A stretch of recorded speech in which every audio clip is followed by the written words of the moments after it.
जमलेल्या माझ्या तमाम महाराष्ट्रप्रेमी बांधवांनो, भगिनींनो आणि मातांनो, रोज अशाच सभा होत आहेत, पण या सभेचे एक वैशिष्ट्य आहे, इथे माणसं नाहीच आहेत, पेटलेल्या मशाली आहेत.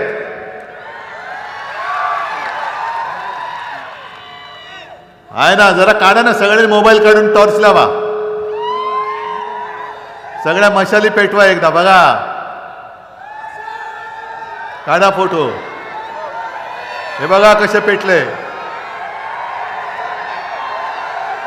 कुठपर्यंत पेटले बघा, कुठे कुठे गेले कानाकोपऱ्यात.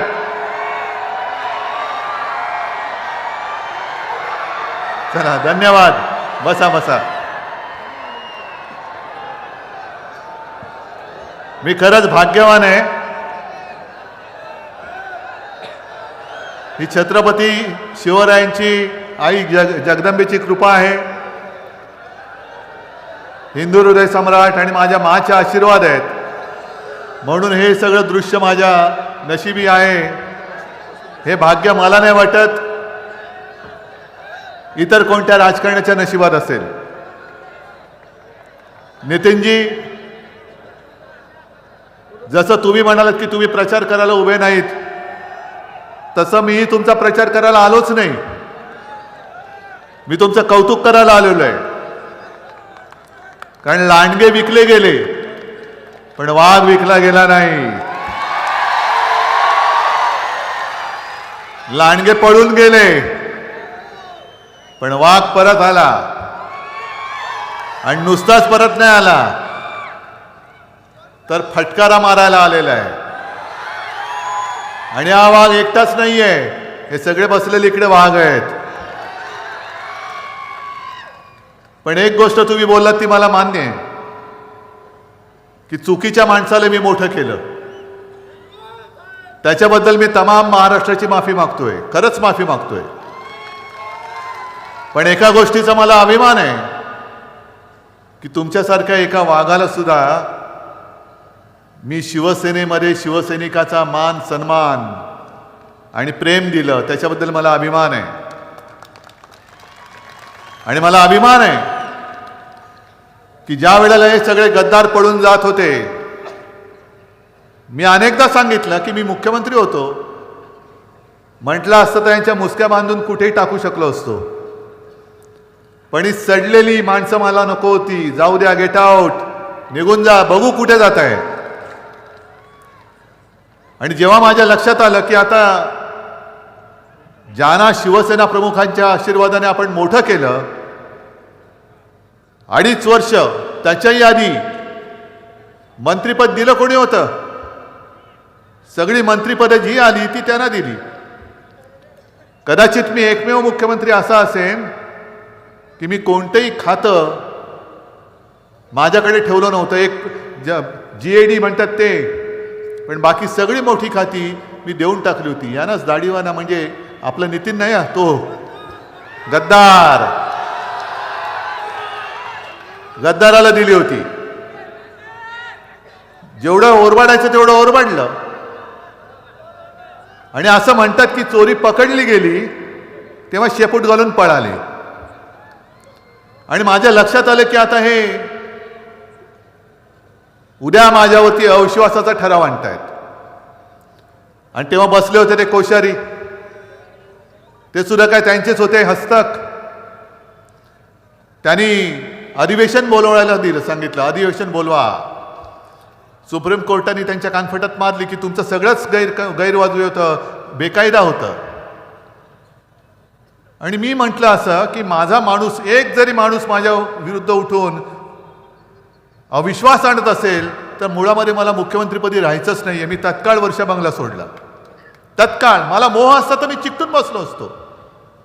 कारण वर्षा बंगला वर मुख्यमंत्रीपद, अनेक जणांची स्वप्न, अनेक जण स्वप्न पाहत पाहत आयुष्य जातात, पण मुख्यमंत्रीपदापर्यंत पोहोचत नाहीत. मी स्वप्न न पाहता तुमच्या आशीर्वादाने अनपेक्षितपणाने मुख्यमंत्री झालो. आणि लक्षात आल्यानंतर मी क्षणार्धात वर्षा सोडला आणि बाहेर पडलो. वर्षा ते मातोश्री येताना संपूर्ण रस्त्यामध्ये गर्दी होती, किती जण रडत होते.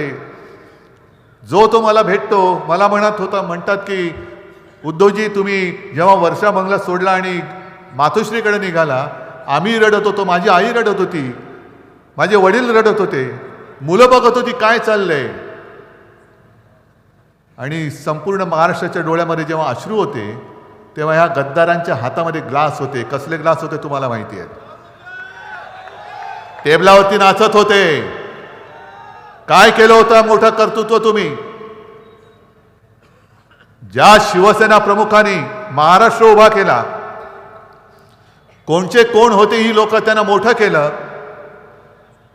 आणि एक जबाबदारी म्हणून मी काय तडफडत नव्हतो मुख्यमंत्री पदासाठी, पण भारतीय जनता पक्षाने पाठीमध्ये वार केला. होय, मी पुन्हा सांगतो, पाठीत वार केला. जे ठरलं होतं मुख्यमंत्री पदाचं ते द्यायला नकार दिला आणि तो खोटेपणा सहन न होता मी बाहेर पडलो. नाही तर यांनी आपल्याला फरफटत नेलं असतं, गळ्यात पट्टा घालून आपल्याला फरफटत नेलं असतं मोदी आणि शहांच्या मागे. मी शिवसेना प्रमुखांचा पुत्र आहे, गळ्यात पट्टा माझ्या कोणी घालू शकत नाही. मोदी शहा तुम्ही तुमच्या आयुष्यामध्ये कधी घालू शकत नाही. पण तुम्ही सरकार पाडलं, शिवसेना प्रमुखांच्या पुत्राला गद्दारी करून पाठीत वार करून तुम्ही मुख्यमंत्री पदावरून खाली उतरवलात. कशासाठी उतरवलात. काय टरबुजा काय लिंब पण आहेत. म्हणजे इकडे मला सांगितलं की लिंबाचं मार्केट मोठं आहे, पण त्यांना सुद्धा आज येऊन गेले ना, त्यांना लिंब लागतात, ते रेडे कापतात, लिंबाला टाचण्या मारतात. मोठं मार्केट आहे त्यांच्याकडे लिंबाचं. काय मानसिकता आहे, सडलेली नासलेली मानसिकता. संपूर्ण वाट लावून टाकायची.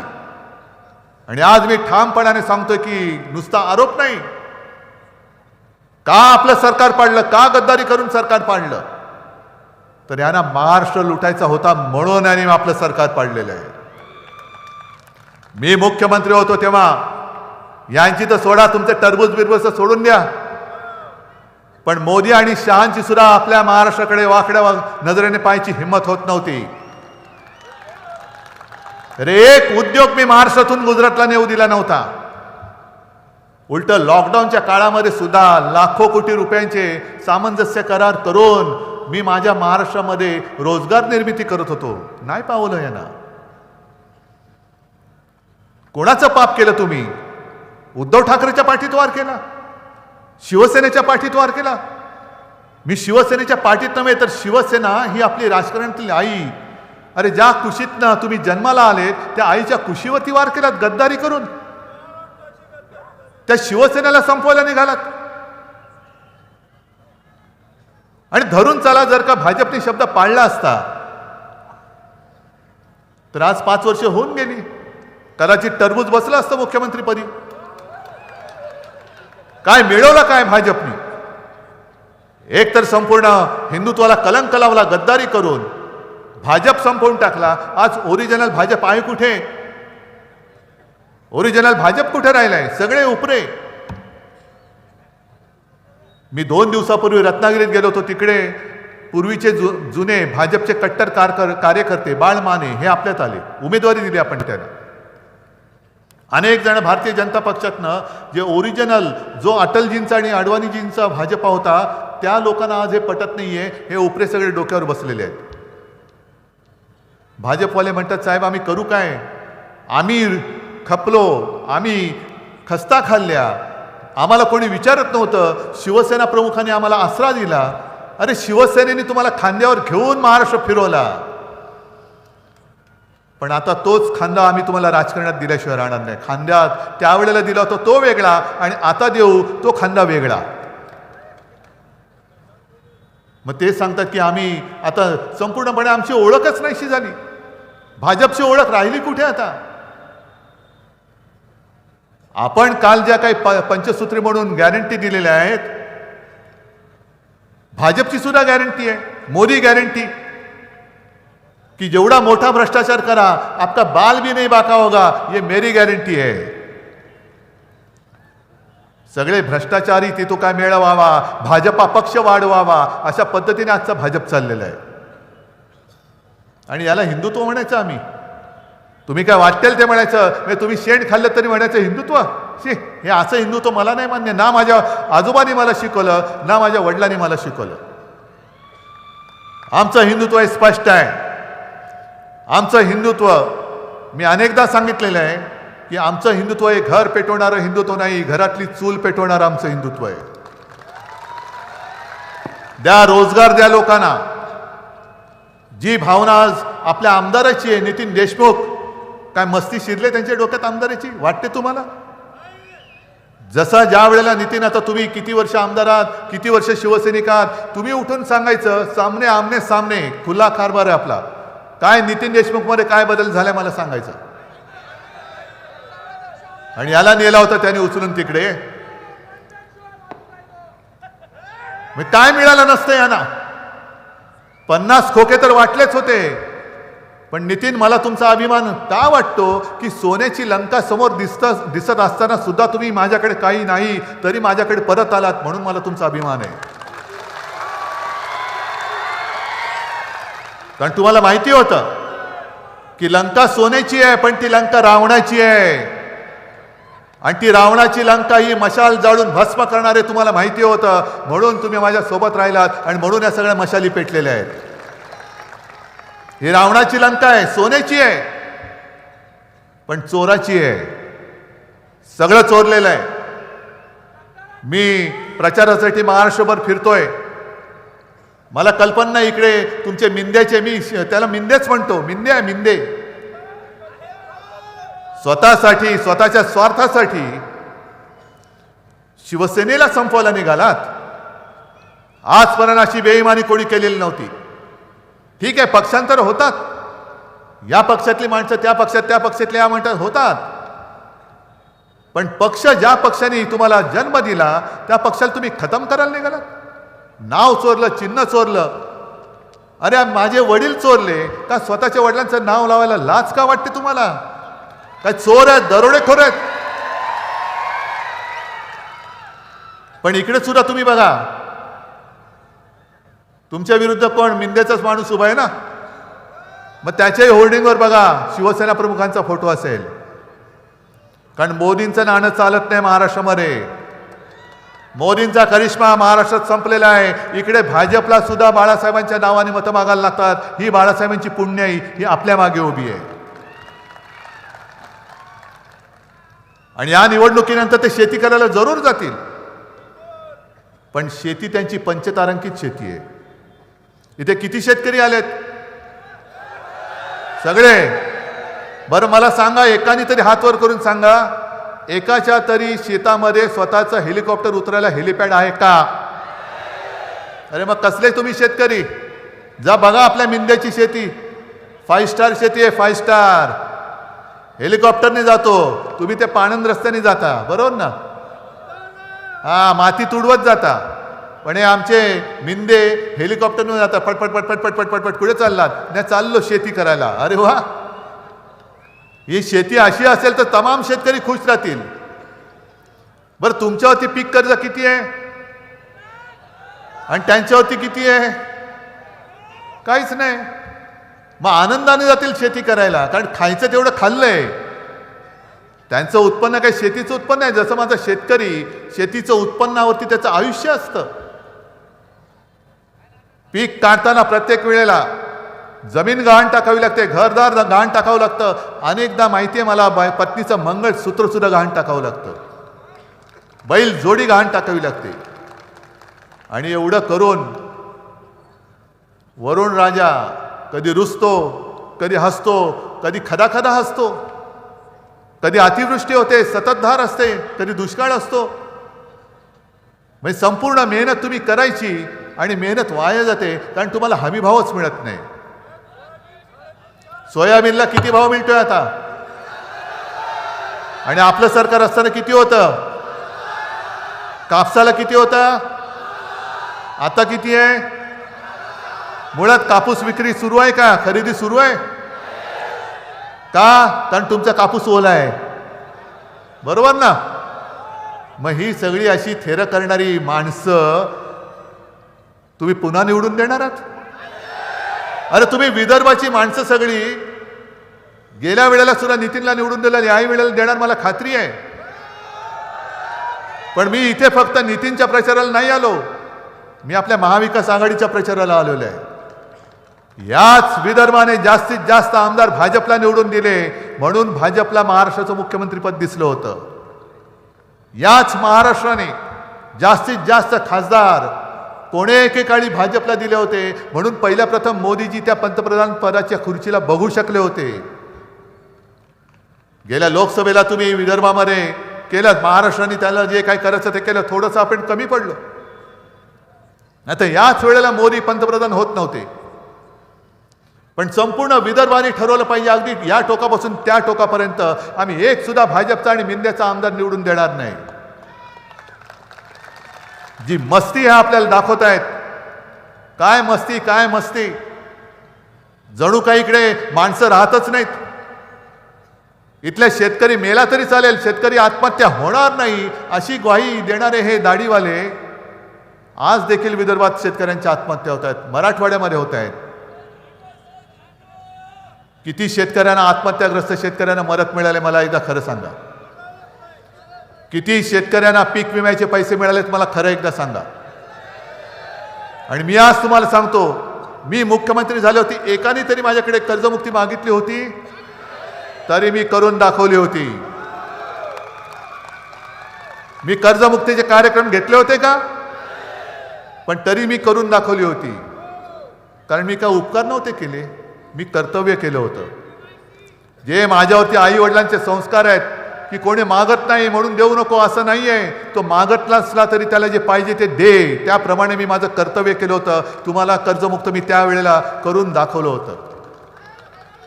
आणि जर का आपलं सरकार गद्दारी करून यांनी पाडलं नसतं तर माझ्या मनात मी ठरवलं होतं की 5 वर्षात परत एकदा माझ्या शेतकऱ्याला कर्जमुक्त करायचं. मी आज पण तुम्हाला कर्जमुक्त केलं असतं. बरं, दुर्दैव असं आढळलं की कर्जमुक्तीची आपण घोषणा केली, कर्जमुक्त केलं, पण जे नियमित कर्ज परतफेड करणाऱ्यांना 50,000 रुपये प्रोत्साहनपर आपण राशी देणार होतो, नव्हतं देऊ शकलो कारण पैसेच नव्हते हातामध्ये. हे सरकार पाडायच्या आधी मी सुरुवात केली. आज सुद्धा किती लोकांना 50,000 रुपये मिळाले कर्ज परतफेड करणाऱ्यांना जाऊन शोधा. पीक विम्याचे पैसे मिळत नाहीत, नुकसान भरपाई मिळत नाही, कापूस खरेदी नाही, सोयाबीनचे भाव पडलेत कारण खाद्याचे तेल आयात केले गेलेले आहे, डाळ परदेशातून आयात केले म्हणून माझ्या इथला डाळ उत्पादक शेतकरी मेला. कांदा उत्पादकांची तीच हालत आहे.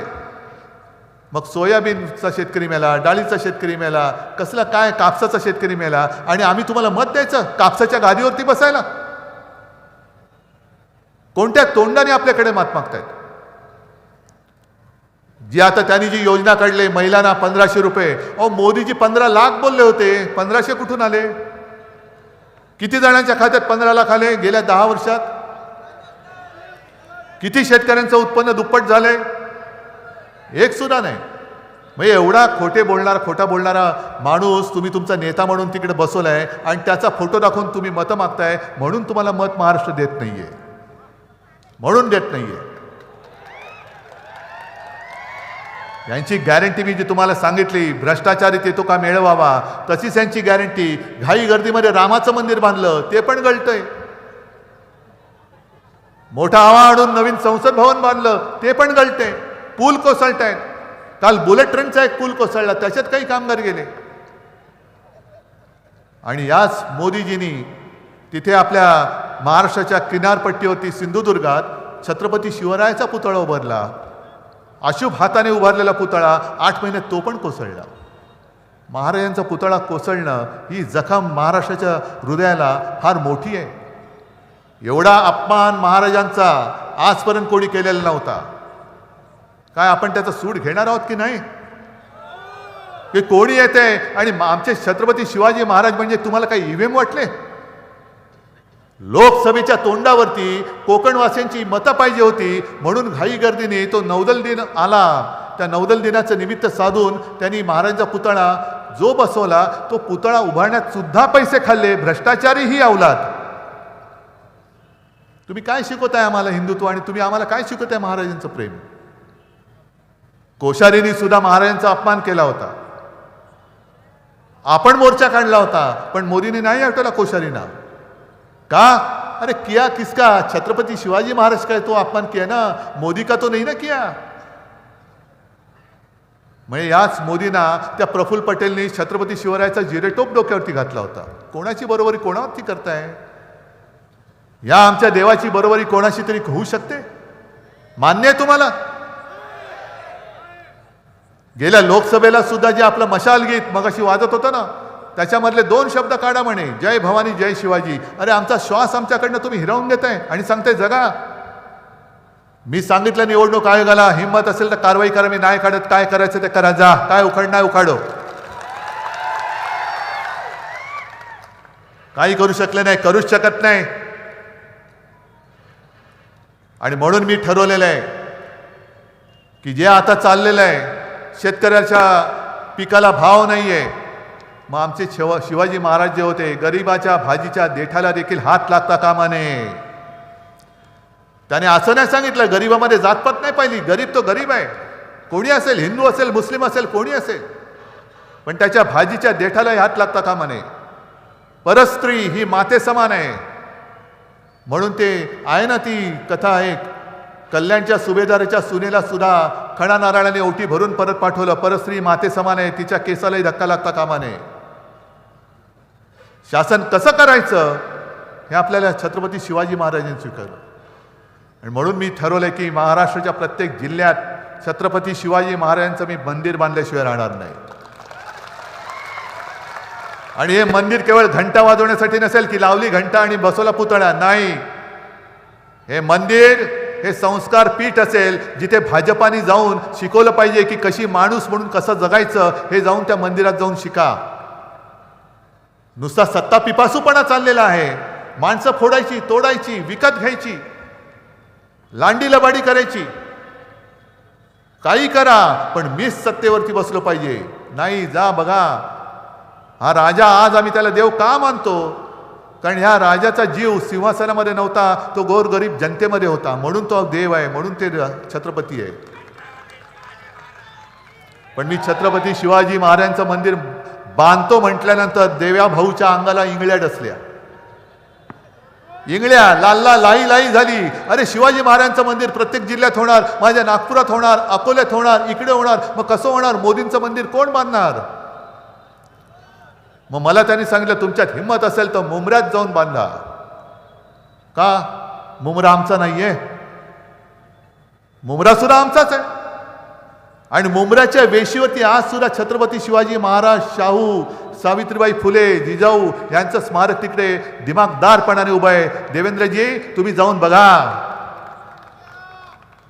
पण मुंब्रा ज्या ठाणे जिल्ह्यामध्ये येतं, त्या ठाणे जिल्ह्यामध्ये देवेंद्र फडणवीसांना शिवाजी महाराजांचं मंदिर बांधणं जर का अवघड वाटत असेल, तर फडणवीसजी तुम्ही जो गद्दार घेतला आणि डोक्यावर बसवलाय ना, तो सुद्धा त्याच ठाण्याचा आहे. त्याला पहिली लात घाला आणि बाहेर काढा की तुझ्या ठाणे जिल्ह्यात हे मंदिर का होऊ शकत नाही. घालताय लात, पण काय वाटेल ते करायचं आणि आपल्याला फसवत जायचं. आणि म्हणून काल आपण महाविकास आघाडीतर्फे एक पंचसूत्री जाहीर केलेली आहे, पोचले तुमच्यापर्यंत. आणि आज सकाळी मी घरनं निघण्यापूर्वी मातोश्रीत प्रेस कॉन्फरन्स घेतली आणि एक छोटंसं, बाकी सविस्तर वचननामा आहे, नितीनकडे दिलेला आहे, पण एक, तुम्ही सगळेजण मला कुटुंबातील एक मानता. काही जण म्हणतात साहेब तुम्ही आमच्या कुटुंबाप्रमुखापर्यंत सारखे आहात. मग मी असं ठरवलं की ज्याप्रमाणे करोनामध्ये मी तुम्हाला सांगितलं, तुम्ही माझं ऐकलत म्हणून, आणि म्हणून महाराष्ट्र वाचला, मोदीने वाचवला नाही, भाजपवाल्यांनी अजिबात वाचवला नाही. हे काल मला वाटतं योगी तिकडे येऊन गेले ना, तुमच्याकडे आले होते का? आणि तिकडे त्यांनी नारा दिला, एक रहेंगे तो सेफ रहेंगे. अरे एक तरी माणूस टिकवा, सगळी फुटायला लागलाय तुमचा भाजप. पण त्यांना सांगायचं मला की योगीजी आपल्याबद्दल आदर आहे, पण ज्या वेळेला तुमच्याकडे हाहाकार माजला होता कोरोनामध्ये, सार्वजनिक चिता पेटल्या होत्या, तेव्हा या सगळ्यांनी मिळून महाराष्ट्र वाचवलेला, एवढं लक्षात ठेवा. तुम्ही आम्हाला सुरक्षित कसं राहायचं शिकवायला येऊ नका. आणि म्हणून मी असं ठरवलंय की भाजपवाले जो महाराष्ट्र लुटतायत, आम्ही महाराष्ट्र तुटू देणार नाही, आम्ही महाराष्ट्र लुटू देणार नाही. आमचा महाराष्ट्र आम्ही स्वावलंबी बनवू, आमचा महाराष्ट्र आम्ही सर्वोत्तम महाराष्ट्र करू, ही गॅरंटी कुटुंब प्रमुखाचा वचननामा म्हणून मी आज तुमच्या चरणी दिलेला आहे. आणि हा खिशात ठेवण्यासाठी आहे. आणि याच्यामध्ये ज्या गॅरंटीज म्हणून मी दिलेल्या आहेत, जी माझी वचने आहेत, छत्रपती शिवरायाचं मंदिर प्रत्येक जिल्ह्यात आहेच, पण शेतकऱ्याचं नुकसान होऊ न देता ज्याप्रमाणे आपण आपलं सरकार होतं, मनोहर जोशी मुख्यमंत्री होते तेव्हा 5 जीवनावश्यक वस्तूंचे भाव स्थिर ठेवले होते की नव्हते?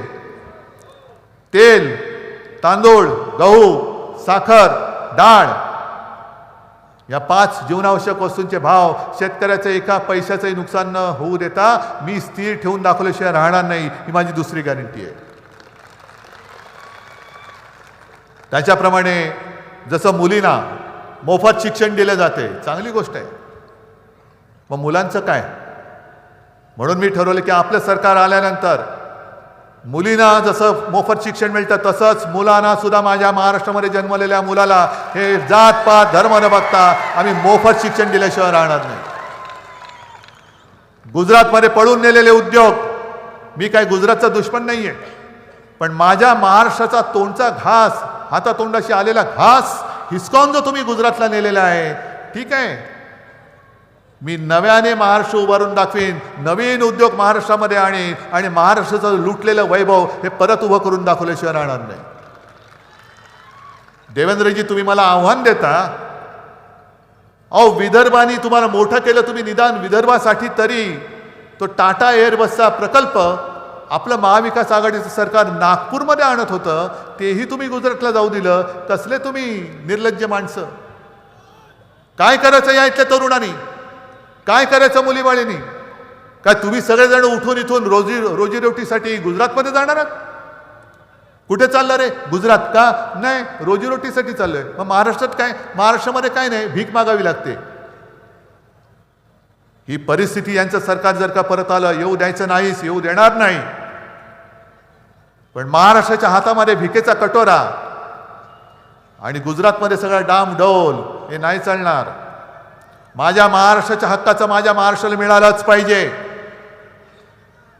माझ्या महाराष्ट्रात येणारे उद्योग आणि असलेले उद्योग, मी त्यातला एक सुद्धा उद्योग गुजरातला जाऊ देणार नाही. आणि म्हणून आपण असं ठरवले कालच्या त्या पंचसूत्रीमध्ये की अनेक तरुण शिकतात, पण शिकल्यानंतर करायचं काय? नोकरी कुठे? रोजगार कुठे? मग तो रोजगार मिळेपर्यंत प्रत्येक तरुणाला दरमहा 4,000 रुपये आपलं महाविकास आघाडीचं सरकार देणार. मोठी गोष्ट आहे. हे फार मोठं म्हणजे गोवर्धन पेलण्यासारखं आहे. पण तुमच्या सगळ्यांचे आशीर्वाद लाभले तर तो गोवर्धन सुद्धा आपण पेलून दाखवल्याशिवाय राहणार नाही, हा आत्मविश्वास माझ्यामध्ये. अनेक गोष्टी करायच्या आहेत. जसं अन्न सुरक्षा आहे तसंच उपचाराची सुद्धा आवश्यकता लागते. अनेक ठिकाणी औषधं मिळत नाहीत, डॉक्टर मिळत नाहीत, वेळेवरती उपचार होत नाही, म्हणून वाचू शकणारा जीव काही कारण नसताना हा गमवावा लागतो. आणि त्याच्यासाठी रुग्णाला जे जे आवश्यक असेल, जे डॉक्टर लिहून देतील, ती प्राथमिक औषधं आपलं सरकार मोफत देणार आहे. मोफत औषध दिल्याशिवाय आम्ही राहणार नाही. शेतकऱ्यांना पुन्हा कर्जमुक्त करणारच आहोत.